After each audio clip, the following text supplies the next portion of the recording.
ओम शांति। Awakening with Brahma Kumaris में आज फिर आप सबका स्वागत। इन दिनों हम परमात्मा की बात कर रहे हैं, उसकी सही पहचान को जानने की कोशिश कर रहे हैं, उसके साथ अपने रिश्ते को देखने की कोशिश कर रहे हैं।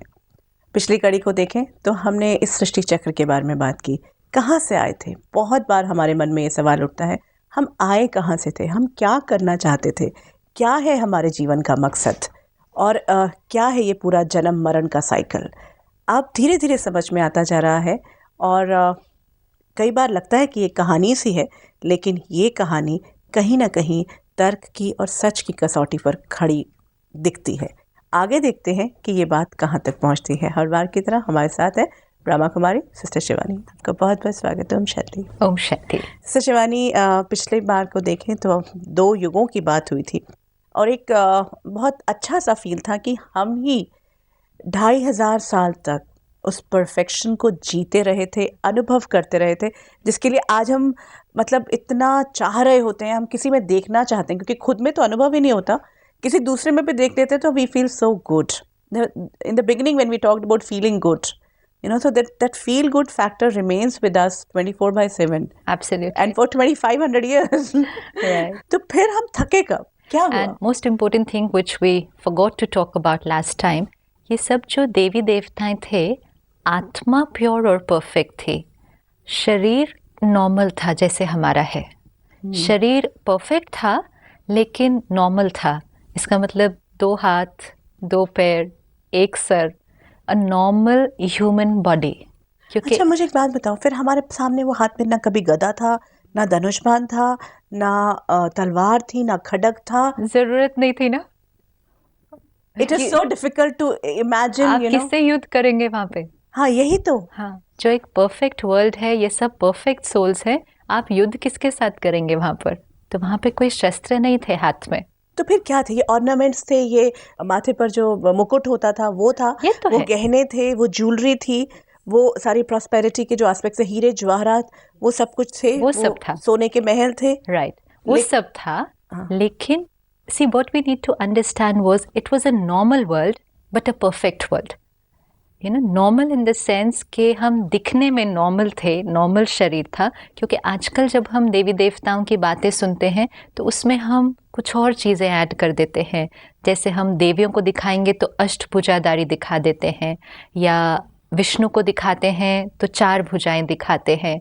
फिर किसी का पेट बहुत बड़ा दिखाते हैं, किसी का चेहरा, हम गणेश जी का चेहरा दिखा रहे हैं तो वो एक हाथी का सर दिखाते हैं, हनुमान जी का चेहरा। तो ये जो हमने कर दिया, दिस हैपेंड लेटर ऑन। और वो ब्रह्मा जी का दिखाते हैं तो 4 सर दिखा देते हैं। हाँ, तो ये नहीं, जो सभी देवी देवताएं थे वो नॉर्मल और परफेक्ट शरीर था, लेकिन नॉर्मल था, 2 हाथ 2 पैर, इस तरह का कुछ नहीं था। और जो आपने कहा शस्त्र कोई हाथ में नहीं थे, क्योंकि किसी से युद्ध नहीं कर रहे थे। हाँ, ऑर्नामेंट्स थे, प्रॉस्पेरिटी थी, महल थे, लेकिन वो नॉर्मल थे। ऐसे नहीं कि कोई हवा में उड़ रहे हैं, कोई कमल पे खड़ा है, नहीं। ये सब हमने बाद में बनाया। You know, when we started talking about them, हमने जब बाद में युग आया, त्रेता युग के बाद, जो इसको हम कहते हैं द्वापर युग। अब सत्युग और त्रेता युग तक हम परफेक्ट सोल्स थे। हम कोई शास्त्र भी नहीं बनाए थे, धर्म मतभेद भी नहीं था, एक राज्य था, एक धर्म था, सबके अंदर मोस्ट इम्पोर्टेंट यूनिटी थी, क्योंकि कोई ड्युअलिटी नहीं थी। अच्छा, एक मिनट, यहाँ पे मुझे एक बात बताएं। हमारी जो याद थी, हम कहते हैं ना कि यहाँ पर सब कुछ याद होता है, तो हमारी याद में क्या था जब हम पहली बार उतरे थे ऊपर से और हमने ये सतयुग को एंजॉय करना शुरू किया था? आज जो हम कहते हैं याद में है, वो याद में हमारा पास्ट है आज, राइट? सपोज 50 ईयर्स, तो आज मेरे पास 50 ईयर्स का पास्ट मेरी याद में है। ऐसे ही 500 ईयर्स, सपोज मैं आत्मा इस सृष्टि पर हूँ, तो 500 ईयर्स का पास्ट मेरे याद में है। लेकिन जब सतयुग स्टार्ट हुआ, it's a clean slate, it's the beginning. तो बिगिनिंग है तो उसमें कोई पास्ट की याद नहीं है, वो आत्मा perfect, pure, clean, ready to play the role. फिर जो उसने रोल प्ले करना शुरू किया तो उसकी याद में उधर का समाज, वो देवी देवताएं और उन सब देवी देवताओं की क्या क्वालिटी थी, क्या प्योरिटी थी, वो उसकी याद में है। और आत्मा की याद में जो एक चीज़ है जो उसको सत्युग में अवेयरनेस नहीं है लेकिन स्मृति है, वो जहाँ से आई है। परम धाम और परमात्मा। परमात्मा निराकार, पॉइंट ऑफ लाइट, परमात्मा, परम धाम, ये स्मृति है, लेकिन ये भी मर्ज्ड है क्योंकि सतयुग त्रेता युग में उसको परमात्मा की जरूरत नहीं पड़ी और उसको घर जाने का कोई उस समय संकल्प नहीं आया, क्योंकि अभी हम इंजॉय कर रहे थे। घर जाने का थॉट हमें अब आ रहा है, कलयुग के एंड में, सतयुग में नहीं था। तो स्मृति थी परमात्मा की और परम धाम की, लेकिन वो भी मर्ज्ड थी, इमर्ज नहीं थी, ऐसे अवेयरनेस नहीं थी कि हाँ हम परम धाम से आए हैं और हाँ परमात्मा निराकार है। फिर जो स्मृति की लेयर्स बनती गई, जो उस समय देखा, तो हमी ने जो क्रिएट किया, सतयुग में ही जो कुछ क्रिएट हुआ वो हमारी स्मृति में याद है। में आता है। यस, देवी देवताएं क्या होते हैं, कैसे परफेक्ट थे, हम ही क्या है। मतलब आसपास जैसे अभी मैं हूँ, आप हैं, ये सब है, तो ये हमारी स्मृति में है ना। मेरी क्वालिटीज मेरी स्मृति में है, आपकी क्वालिटीज मेरी स्मृति में है। अगर मैं 50 साल बाद आज के इस पल को याद करूँ तो क्या क्या याद आएगा? मैंने क्या किया, आपने क्या किया, मैंने क्या बोला, आप कैसे थे, मैं कैसी थी, यस, ये सब स्मृति में आएगा ना। तो सतयुग जब स्टार्ट हुआ तो रिकॉर्डिंग होनी शुरू हो गई ना, मेमोरी में सब कुछ जो इंटरैक्शन में आ रहा था वो रिकॉर्डिंग होनी शुरू हो गई। 2500 वर्ष वो चला। अब धीरे धीरे आत्मा शरीर से अटैच होती गई, इन द सेंस के शरीर यूज करते करते करते धीरे धीरे भूलने लगा कि मैं आत्मा हूँ। यही हम कहना चाह रहे थे ना कि हम सुबह से शाम तक आते हैं तो क्या हो जाता है कि हम थकते भी एक्चुअली, विच मीन्स कि हम भूल जाते हैं कि हमने ये कॉस्ट्यूम पहना हुआ है। इट्स लाइक अगर मैं ये पहने रखूँ, I forget that I am wearing it. तो आत्मा जैसे आज, अब इसको हम बिलीव करना थोड़ा सा मुश्किल लगेगा कि ये होता कैसे है, लेकिन आज हम अपने आप को देखें, हमें अब समझ में आ रहा है कि मैं आत्मा हूँ, ये शरीर है। लेकिन जब हमें ये ज्ञान नहीं मिला था तो क्या हमें कभी एक बार भी याद आता था कि मैं आत्मा हूँ, ये शरीर पहना हुआ है? नहीं, हमें लगता था मैं ये शरीर हूँ। अभी भी देखिए हमने एक्सेप्ट कर लिया है। हाँ, लेकिन अभी भी रिमेम्बरेंस नहीं है। You know, because it looks feasible, it looks right, it makes sense, it makes sense. तो हमने एक्सेप्ट किया है इस बात को, लेकिन अगर व्यवहार में देखूं तो it's so difficult, even so difficult to get out of your roles. Absolutely. तो वो फिर इजी है ना ये समझना कि क्या होता है अटैचमेंट विद द बॉडी। आज हम अटैच्ड हैं अपनी बॉडी से, रोल से, पोजीशन से, इतने अटैच्ड हो गए। इट्स लाइक दो चीजें इतनी अटैच्ड हो गई कि इसकी इंडिविजुअलिटी खत्म हो गई और इसको लगा कि यही मैं हूँ। आज जो हमें याद है कि हमें बिल्कुल याद ही नहीं कि मैं आत्मा हूँ, जबकि मैं हूँ, है आत्मा इस शरीर में। लेकिन जो ये आज हमारी स्थिति है, ये ऐसे ही नहीं थी पहले दिन से। धीरे धीरे धीरे शरीर को यूज करते करते धीरे धीरे ये स्मृति कि मैं आत्मा हूँ ये भूलती गई। ऐसे नहीं कि द्वापर युग शुरू हुआ और कंप्लीट स्मृति चली गई कि मैं आत्मा हूँ, लेकिन रोल कॉन्शियस, बॉडी कॉन्शियस, ये धीरे धीरे आना शुरू हुआ। और जैसे ही मैं शरीर हूँ तो दूसरे की तरफ भी देखा तो शरीर ही दिखाई दिया। फिर comparison, attraction at a physical level, फिर शरीर हूँ तो लिमिटेड हो गई चीज़ें। सी खुशी भी फिर जैसे कि मुझे अभी मिल जानी चाहिए क्योंकि शरीर हूँ, आज हूँ, कल ख़त्म हो जाएगा, तो लोभ। फिर नहीं मिला या डर था कि खो जाएगा तो गुस्सा। ये सारे जो विकार जो आज हमें बहुत नेचुरल लग रहे हैं, ये ऐसे नहीं थे। धीरे धीरे किसी को पहली बार गुस्सा आया होगा, इन द सेंस पहली बार कोई थोड़ा इरिटेट हुआ होगा, पहली बार किसी को दूसरे के शरीर को देखकर आकर्षण हुई होगी, फर्स्ट टाइम धीरे और क्योंकि इतनी स्ट्रॉन्ग होंगी वो यू नो सोल्स, क्योंकि अब एक्चुअली वी कैन विजुअलाइज कि वो इतनी स्ट्रॉन्ग होंगी, परफेक्ट जो थी। yes. तो उसका इम्पैक्ट भी तो स्ट्रॉन्ग हुआ होगा फिर। एब्सोल्युटली। एंड बहुत सारों को ये होने लगा क्योंकि इट्स लाइक 10 बच्चे खेलना शुरू करते हैं। It's like an epidemic actually जब फैले तो। Right, it's like you know अगर हम 2 घंटे से खेल रहे हैं, सभी 10 बच्चे जिन्होंने खेलना शुरू किया, शुरू में सारे फ्रेश थे, लेकिन 2 घंटे से खेलते खेलते सारे थकने लगे हैं। अब जरूरी नहीं है सारे 10 बच्चे इक्वल थक गए हैं, लेकिन हम कहेंगे सब थक चुके हैं। कोई ज्यादा थक चुका है, कोई कम, किसी को भूख लगनी शुरू होती है। अच्छा, उसमें फिर लड़ाई शुरू होती है, you know like because yes, हाँ, फिर झगड़ा, लड़ाई, और सब एक साथ चीटिंग भी शुरू होती है। फिर चीटिंग भी शुरू होती है। तो धीरे धीरे पूरी कॉन्शियसनेस ही समाज की वो फिर वो 2 पार्ट्स में बढ़ जाते हो आप, ड्यूअलिटी, 2 पार्टीज। हाँ, ड्यूअलिटी। इसीलिए त्रेता युग के एंड तक कोई ड्यूअलिटी नहीं थी, एक मत, एक धर्म, एक राज्य, यूनिटी। और जैसे ही द्वापर युग में आए, बॉडी कॉन्शियस हुए और ये सब में गए, तो ड्युअलिटी आ गई। इसलिए उसको द्वापर युग कहते हैं, जहाँ दो पुर बन जाते हैं, तो वो द्वापर, ड्युअलिटी का युग है। अद्वैत और द्वैत यही है वो? यही तो है ना, ड्युअलिटी आ गई। तो इसमें ड्युअलिटी क्या हुई? Male and female, male and female, opinion, मत भेद, हर चीज में। फिर अलग अलग जो धर्म स्थापक सृष्टि पर उस टाइम आए। जैसे ही हम इस तरह से थोड़े से बिखरने लगे और अपने ओरिजिनलिटी को भूलने लगे, तब ड्रामा में वो रोल था कि कुछ आत्माएं और आई सृष्टि पर, और कंटिन्यूसली आत्माएं तो सृष्टि पर आ ही रही थी, लेकिन क्योंकि हम अपनी ओरिजिनलिटी से मिसगाइड हो रहे थे, हमें गाइड करने के लिए आत्माएं इस सृष्टि पर आई। तो जो भी हम हिस्ट्री में सुनते हैं, 2500 ईयर्स पहले की बात है, जब मोहम्मद इस सृष्टि पर आए, जीसस क्राइस्ट सृष्टि पर आए, गौतम बुद्ध, महावीर, बहुत बहुत इम्पोर्टेंट सोल्स, ये उस स्ट्रैटेजिक टाइम पर आए जब आत्माएं अपनी ओरिजिनल प्योरिटी से थोड़ा सा दूर होने लगी थी। यूनिटी की बजाय अब स्प्लिट होने लगा था, हार्मनी की बजाय अब रिजेंटमेंट, एंगर थोड़ा थोड़ा आने लगा, समाज थोड़ा सा बिखरने लगा। ये आए सारे, और हर एक ने आकर क्या कहा? हर एक ने आकर एक्चुअली जीवन जीने का तरीका सिखाया। अच्छा, और यहाँ पर सब जो है इस टाइम तक सब अपना अपना चाहने लग गए होंगे, अपनी अपनी पावर। सी अभी तक क्या था, हम कह रहे हैं एक राज्य था, we were not accepting one king ना। now we would like कि we all are king, power, हमें भी पावर चाहिए, हम सब किंग हैं। एब्सोल्युटली। तो इस समय पर जो हमारे धर्म पिताएं आए, उन सब ने आकर जो शिक्षा दी वो सत्यता की थी, प्रेम की थी, आपस में भाईचारे की थी, कैसे मिलजुल कर रहना है ये थी। बेसिकली वो हमें फिर से जोड़ने की कोशिश कर रहे थे, और इन सब ने उसकी तरफ भी इशारा किया।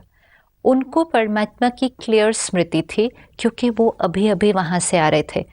जो ऑलरेडी इस सृष्टि पर थे, उनको तो वहाँ से आए हुए 2500 वर्ष हो चुके थे, लेकिन ये जो पवित्र आत्माएं थी, ये परम धाम से सीधा सृष्टि पर आती हैं, पवित्र आत्माएं, प्योर, एब्सोल्युटली प्योर, कंप्लीट। और इन्होंने आकर कहा, God is one, God is light, God is truth, उंगली ऊपर की तरफ, और साथ में you are also like this. और इन्होंने एक और भी मैसेज दिया कि पैराडाइज था। हर एक ने बताया पैराडाइज था, पैराडाइज आएगा। सो मोस्टली फंडामेंटल बातें हर एक की सेम थी।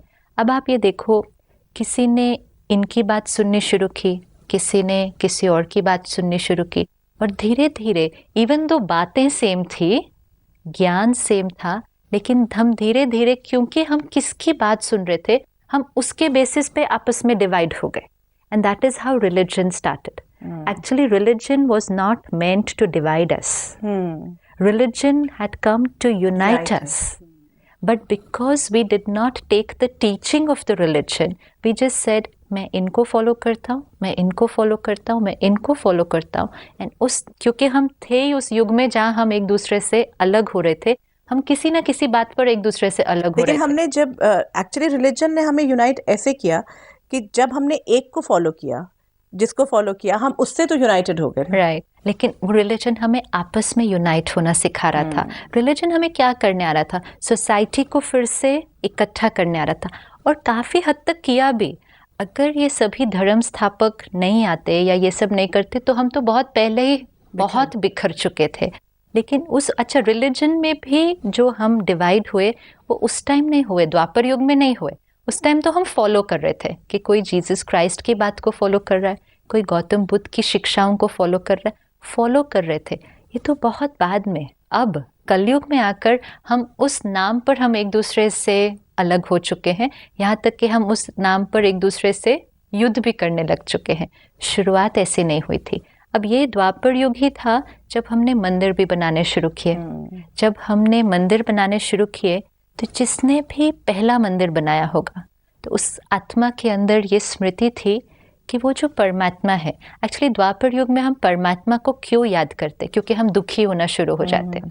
एक और भी बात पूछनी थी मुझे कि संन्यास धर्म और सारे वेदों की रचना, सारे वेद और जो भी शास्त्रों की जो रचना थी, वो कब और क्यों? द्वापर युग से। और वो भी इन धर्म संस्थापकों से पहले होना शुरू हुआ। सब कुछ see everything started together 50 years आगे पीछे, बट मोर और लेस जैसे इट्स लाइक जैसे ही बीमारी आई तो इलाज भी आने शुरू हुए।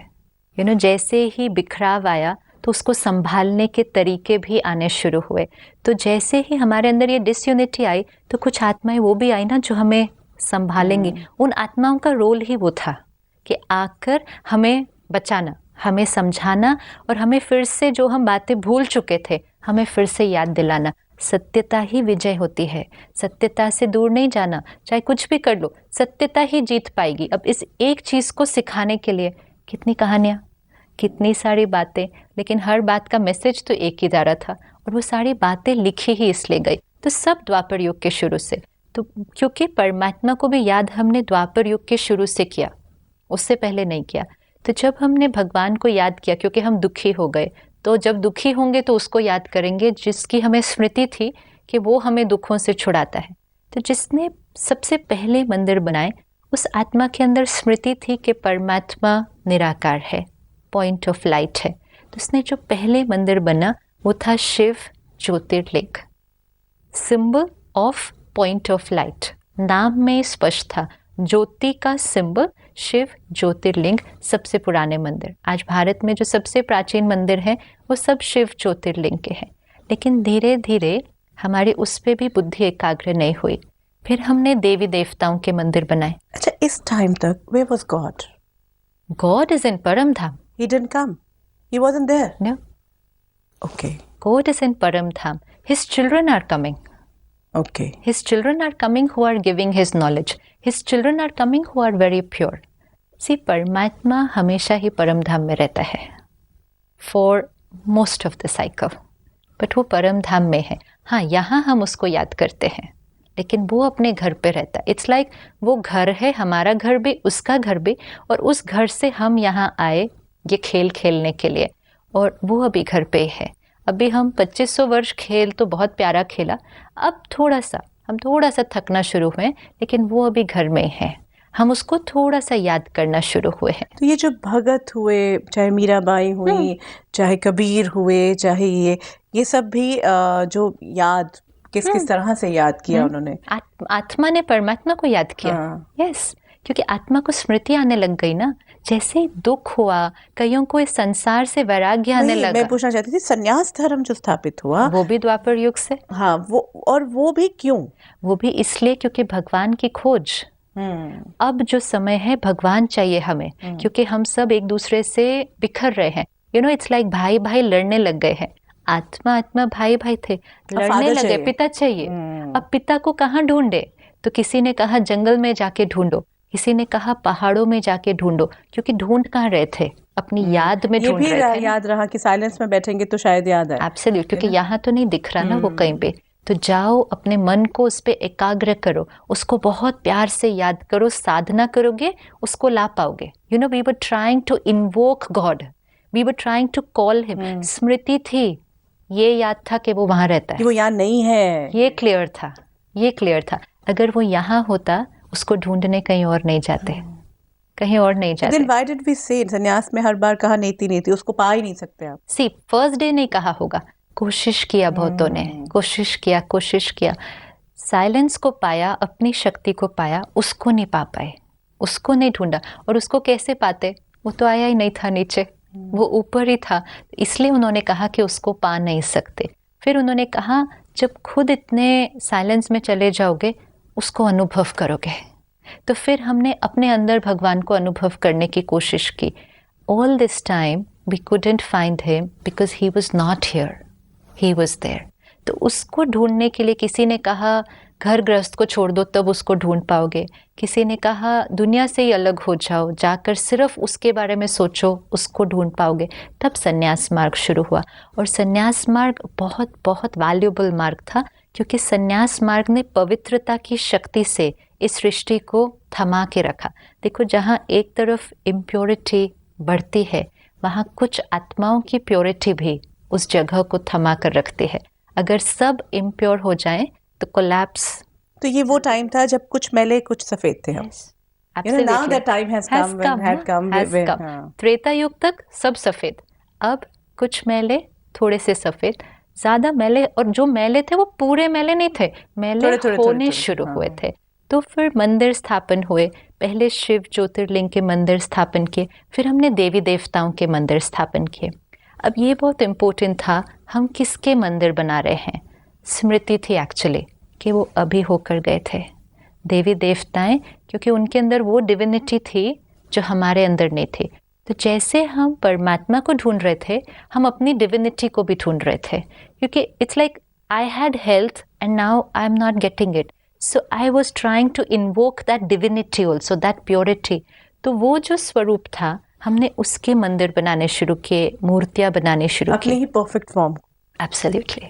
अब परफेक्ट फॉर्म जब हमने याद किया तो हमने कहा उनके अंदर क्वालिटीज़ थी, पावर्स थी, वो बहुत लाइट थे, वो ऐसे थे। अब इनकी पिक्चर बनाओ, you know, suppose you are the artist, या आप वो मूर्तिकार हैं, वो स्कल्पचर हैं जो वो मूर्ति बनाएंगे। सबसे पहले लेट्स थिंक कि आप वो बना रहे हैं, आपको किसी आत्मा ने कहा कि एक ऐसी आत्मा थी जिसके अंदर प्योरिटी थी, पावर थी, लाइटनेस थी, परफेक्शन थी, और उसके अंदर डिस्क्रिमिनेशन पावर थी, डिसीजन पावर थी, ये सारी पावर्स थी। इसकी फ़ोटो बनाओ। अब आप ये सारी पावर्स दिखा नहीं सकते ना, कैसे दिखाओगे, क्योंकि पावर्स इसके अंदर थी। लेकिन उन्होंने कहा एक ऐसी फ़ोटो बनाओ जिसके अंदर ये पावर्स थी। उन आत्माओं की जीवन एकदम क्लीन थी, ये फ़ोटो में दिखाओ। ये सारी चीज़ें थी यहाँ पर, लेकिन दिखानी पिक्चर के अंदर थी, दिखानी मूर्ति के अंदर थी। तो वो फिर सिंबल्स के फॉर्म में आने लगे। देवी देवताओं के जीवन इतने क्लीन थे, प्योर थे, तो उनको कमल के पुष्प पे खड़ा हुआ दिखा दिया। लेकिन जब सिंबॉलिक रखा हमने, यहाँ हमारे आसपास जो सिंबल थे, लेकिन जो एक्चुअल देवी देवताएं थे वो कमल के पुष्प पे नहीं खड़े हुए थे कभी भी। कोई भी ह्यूमन बीइंग कमल के पुष्प पे नहीं खड़ा हो सकता, लेकिन उनका जीवन वैसा था, उसका सिंबॉलिक दिखाओ। अच्छा, जो देवियां थी ना, उनके अंदर सब शक्तियां थी, ये फोटो में दिखाओ। तो शक्ति कैसे दिखाएंगे? जब मैं बॉडी कॉन्शियस हूँ, क्योंकि द्वापर युग में हम बॉडी कॉन्शियस हो गए, तो मुझे दिखाना है कि किसी के अंदर सब शक्तियाँ थी। तो मेरे को लगा शक्ति तो बाजू का रूप है, तो मैंने उसको बहुत सारी बाजुएं दिखा दी। अष्टभुजाधारी दिखाना था कि उस आत्मा के अंदर अष्ट शक्तियाँ थी। सहयोग करने की शक्ति, परखने की शक्ति, निर्णय करने की शक्ति, ये सारी शक्तियाँ। आत्मा की शक्तियाँ कैसे दिखाएंगे? एक हम बॉडी कॉन्शियस और दिखाना भी बॉडी के फॉर्म में है, तो हमने उसको अष्टभुजाधारी दिखाया। और फिर धीरे धीरे हम उसको अष्टभुजाधारी के रूप में ही पूजन करने लग गए। जब बनाया होगा ना, तब क्लैरिटी होगी कि वो जो देवी थी वो अष्टभुजाधारी नहीं थी। ये हम इसलिए बना रहे हैं क्योंकि हम ये कॉन्सेप्ट दिखा रहे हैं कि ये अष्ट शक्तियाँ थी। ये तो अब क्योंकि हमें सब कुछ भूल गया है, तो हमें लगता है वो देवियां ही अष्टभुजाधारी थी। तभी उस वक्त भी हम ये you know like if you look at it, even if you know that this is my perfect picture, और मैं उसमें से मेरे को दिख रहा है क्या क्या है, so I can take what I want. तो सारी चीजें जो हमने देवी देवताओं के चित्रों में दिखाई, वो उनके चरित्र में थी। वो क्वालिटीज, वो पावर्स उन आत्माओं के चरित्रों में थी। जो चरित्र में था हमने चित्र में दिखाना शुरू किया। चित्र में दिखाने के लिए हमने सारे ये सिंबॉलिक फॉर्म बना दिए। तो फिर how about the mythological stories, you know, जो वो जैसे हमने दिखाया देवी देवता उड़ते थे हवा में। अब जो एक्चुअल देवी देवता थे वो हवा में नहीं उड़ते थे, वो तो धरती पर ही चलते थे, लेकिन वो लाइट थे, वो अंदर उड़ रहे थे। आज भी अगर हम मेडिटेशन करें और अपने विकारों पर विजय पाएं, हम बहुत लाइट अनुभव करेंगे। हम कहेंगे ऐसे लग रहा है हम उड़ रहे हैं, I am very light today, I am feeling very light today. हम कहेंगे I am feeling very heavy today. तो देवी देवताएं बहुत लाइट थे। अब उसका सिंबॉलिक फॉर्म हम उसको उड़ते हुए दिखाते हैं। So this we need to understand कि they were normal physical human beings. हमने उनके फिजिक को चेंज कर दिया सिर्फ उनकी क्वालिटी को सिंबलाइज करने के लिए, और फिर धीरे धीरे हम क्वालिटी को ही भूल गए। हम सिर्फ फिजिकल फॉर्म को देखने लग गए और हमें लगा कि ये वो है। फिर हमने जो आपने कहा एपिक्स लिखे, जिसको माइथोलॉजी कहते हैं, शास्त्र लिखे, ये सब क्यों लिखे गए होंगे? ज्ञान सुनाने के लिए। क्या ज्ञान सुनाना था? जीवन जीने की कला। और था कैसे, पहले कैसे था? एब्सोल्युटली। और वो ये याद दिलाना कि ये आपका ही पोटेंशियल है। अब जो आपने कहा एपिक्स लिखे, माइथोलॉजी, तो ये सब हमने जो शास्त्र लिखे, ये हमें उस समय के समाज को फिर से याद दिलाना था कि जीवन जीने का तरीका क्या है। तब ये शास्त्र लिखे गए जिसमें हमने देवी देवताओं को लेकर वो बात को सिखाया, क्योंकि वो हमारे सामने आइडियल थे। ये अब सिस्टर शिवानी बहुत सोचने की और देखने की बात है कि ये कहाँ तक हम इसको अपने जीवन में देख पाएंगे, क्योंकि कहीं ना कहीं हम ये सुनते हुए और सचमुच मन में कई बार बातें उठती हैं कि ये कैसे होगा, ये कैसा जीवन होगा जो दिखाया जाता है, जो बात की जाती है। जब स्वर्ग की भी बात होती है और हर बार नेगेटिव पॉजिटिव इकट्ठा, लेकिन फिर मन कहता था कि अगर स्वर्ग है तो नेगेटिव नहीं हो सकता, और अगर वो दोनों इकट्ठे ही हैं तो आज भी तो फिर स्वर्ग ही हुआ। Absolutely. क्योंकि अगर मैं अच्छा फील कर रही हूँ तो मैं देवता फील करूँगी, अगर मैं बुरा फील कर रही हूँ या आसपास के लोग हैं वो असुर हैं, मैं सुर हो गई। तो ये सारी जो चीज़ें हैं, अगर हम इसको आज जो बातें समझ में आ रही हैं उस पर रखते हैं तो कहीं ना कहीं जो अभी तक देखा था उसे एक डिफरेंट तरीके से देखने की ज़रूरत है। आज की इस पूरी बातचीत के लिए thank you so much. Om Shanti. Om Shanti. सुनते आए हैं कहानियाँ, और सिर्फ एक ही धर्म की नहीं, हर धर्म में इस तरह की कहानियाँ हमारे सामने आई हैं जिन्हें हमने अभी तक सच मानकर उन पर विश्वास किया और यही सोचते थे कि ऐसा ही होता है। मन में सवाल उठते थे लेकिन फिर हम उन सवालों को दबाते थे और फिर कभी भी ये नहीं सोच पाए कि हमने उससे अपने जीवन में क्या लेना है, क्योंकि ज़रूरी ये है कि हमें अपने जीवन में क्या परिवर्तन करना है। अब आज जो बात समझ में आई, और आगे हम एपिक्स के ऊपर ज़रूर जाएंगे कि द्वापर तक आते आते हम आत्माओं में क्या परिवर्तन आया था और हमने कैसे उन सारी बातों को डिपिक्ट किया एपिक्स के रूप में, स्टोरीज़ के रूप में। हो सकता है आपके मन में कई सवाल उठ रहे हो। आपका स्वागत है। आप हमें ईमेल पर या फिर फ़ोन पर संपर्क कर सकते हैं। हमारे फ़ोन नंबर्स हैं 9999344555, 9999344666, 9873666655। अवेकनिंग विद ब्रह्मा कुमारीज में आज इतना ही। आगे फिर मुलाकात करेंगे। ओम शांति।